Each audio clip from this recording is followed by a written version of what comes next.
Second world war में लाखों कैदियों को टॉर्चर सेल में डाल दिया गया था। वहाँ उन्हें बुरी तरह टॉर्चर किया जाता था।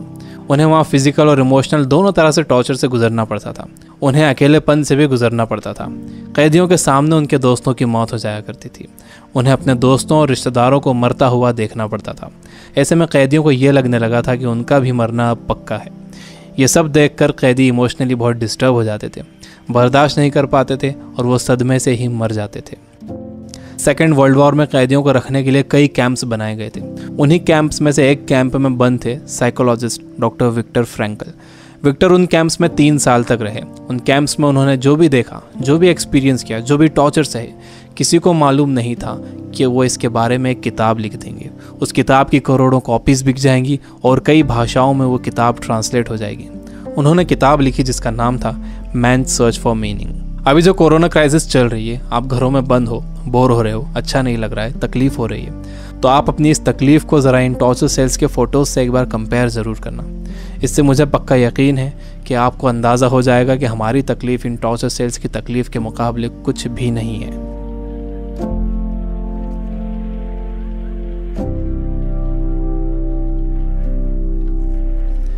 जब विक्टर को इन कैंप्स में डाला गया तो उनके साथ उनकी फैमिली भी थी, लेकिन सब के सब धीरे धीरे मरते गए। विक्टर एक इंसिडेंट बताते हैं। उनके साथ एक कैदी था। उसने फरवरी महीने के आखिर में एक सपना देखा। उसने विक्टर को बताया कि कल रात उसने एक सपना देखा था। सपने में एक आवाज़ गूंजी कि मुझसे जो पूछना है पूछो। तो मैंने उससे पूछा कि हम इस कैंप से बाहर कब निकलेंगे। तो उस आवाज़ ने कहा कि 30 मार्च को तुम लोग बाहर निकल जाओगे। इस सपने के बाद उस कैदी को पूरा यकीन हो गया था कि वो 30 मार्च को रिहा हो जाएगा। मार्च का महीना शुरू हो गया। वो एक एक दिन गिन रहा था। धीरे धीरे दिन निकलते गए। जब मार्च का महीना ख़त्म होने आया तो उस कैदी को ये दिखने लगा कि वो रिहा नहीं हो सकेगा। 29 मार्च को वो बीमार पड़ गया और 30 मार्च को वो मर गया। ऊपरी तौर पर तो ये लग रहा था कि उस कैदी को कोई बीमारी हुई है जिससे वो मर गया, लेकिन विक्टर जानते थे कि वो कैदी किसी बीमारी से नहीं मरा था, बल्कि नाउम्मीदी से मरा था। उसके मरने की वजह थी उम्मीद का ख़त्म हो जाना, होप का ख़त्म हो जाना।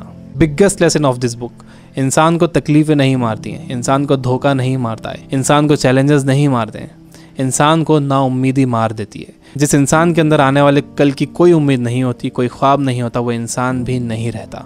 विक्टर ने गौर किया कि कैंप में ज़्यादातर मौतें क्रिसमस और न्यू ईयर के बीच में हुई थी, क्योंकि लोगों को उम्मीद थी कि क्रिसमस आ रहा है, न्यू ईयर आ रहा है, हमें रिहा कर दिया जाएगा। लेकिन जब ऐसा नहीं हुआ तो उनकी उम्मीदें टूटी और वो मर गए। जब भी किसी इंसान की उम्मीदें ख़त्म होती हैं तो उसका इम्यून सिस्टम कमज़ोर हो जाता है, और जब किसी का इम्यून सिस्टम कमज़ोर हो जाता है तो वो किसी भी छोटी मोटी बीमारी से मर सकता है। यानी पहले उम्मीदें ख़त्म होती हैं, उससे इम्यून सिस्टम कमज़ोर होता है, उसके बाद वो बीमारी ताकतवर हो जाती है।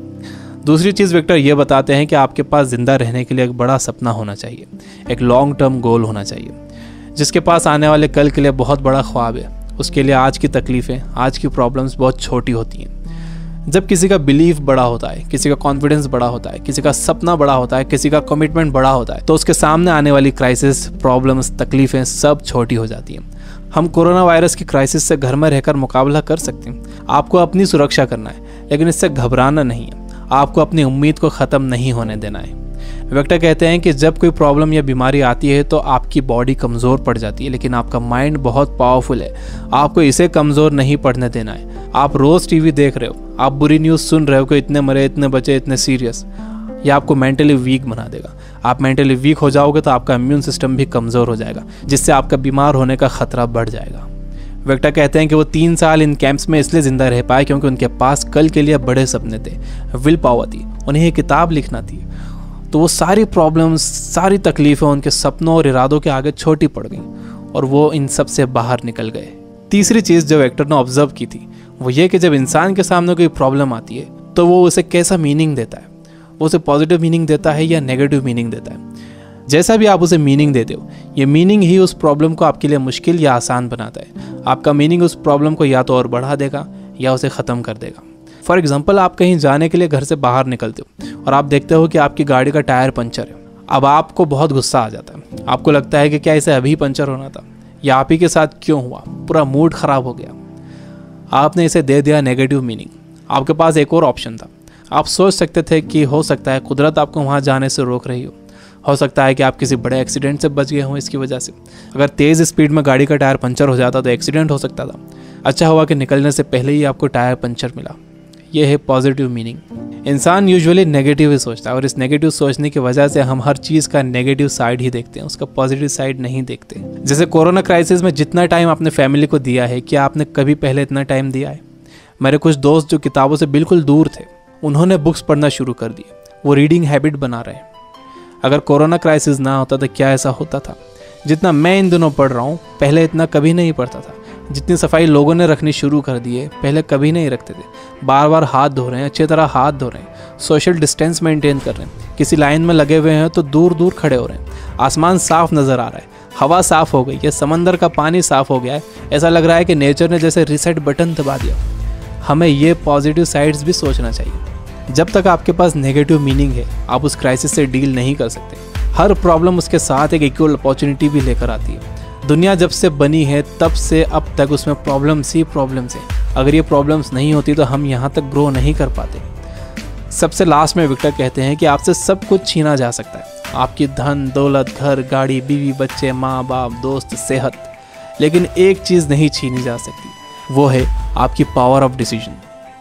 आपसे फैसला करने की ताकत कोई नहीं छीन सकता।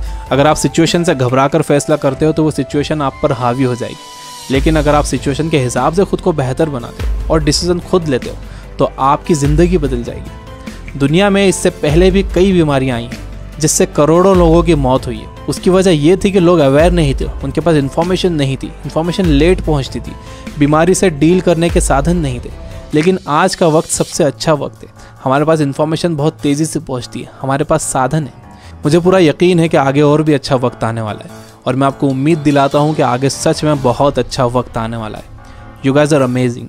Keep reading, keep learning, keep growing. Thank you for watching.